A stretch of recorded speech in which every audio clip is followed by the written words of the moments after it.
നമസ്കാരം. ഋഷിപ്രോക്തം ചാനലിലെ ഇന്നത്തെ അതിവിശേഷപ്പെട്ട ഒരു വിഷയത്തിലേക്ക് സ്വാഗതം. വീഡിയോയിലേക്ക് ഏവർക്കും ഹൃദ്യമായ സ്വാഗതം. 2026 ജൂലൈ 15 മുതൽ വ്യാഴം മൗഢ്യത്തിലേക്ക് പ്രവേശിക്കുകയാണ്.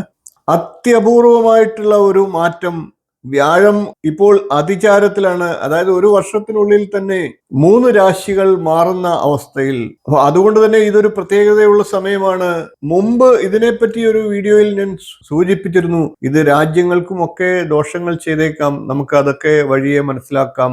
ജ്യോതിഷ വിശ്വാസ പ്രകാരം വിശകലനം ചെയ്തു നോക്കുമ്പോൾ ഈ ജൂലൈ 15 മുതൽ ഓഗസ്റ്റ് 13 വരെയുള്ള സമയങ്ങളിലുള്ള വ്യാഴത്തിന്റെ മൗഢ്യം ഭാരതത്തിനും പ്രത്യേകിച്ച് കേരളത്തിനും അത്ര അനുകൂലമല്ല. ഇത് ഏതാനും മാസങ്ങൾക്ക് മുമ്പ് തന്നെ ഞാൻ ഈ വിഷയത്തെ പ്രതിപാദിച്ചുകൊണ്ട് വീഡിയോ ചെയ്തിരുന്നു. പ്രകൃതി ദുരന്തങ്ങൾ, അപകടങ്ങൾ, രാഷ്ട്രീയ രംഗത്തെ അപ്രതീക്ഷിത സംഭവ വികാസങ്ങൾ എന്നിവയ്ക്കൊക്കെ സാധ്യതയുണ്ടെന്ന് ജ്യോതിഷപരമായി വിശ്വസിക്കപ്പെടുന്നു. അതുപോലെ തന്നെ ദേശീയ ശ്രദ്ധ ആകർഷിക്കുന്ന കലാ, സാംസ്കാരിക, രാഷ്ട്രീയ രംഗങ്ങളിലെ പ്രമുഖരായിട്ടുള്ള വ്യക്തികൾക്ക് ആരോഗ്യ പ്രശ്നങ്ങളോ മരണമോ അപ്രതീക്ഷിത പ്രതിസന്ധികളോ ഒക്കെ ഉണ്ടാകാൻ സാധ്യതയുണ്ട്.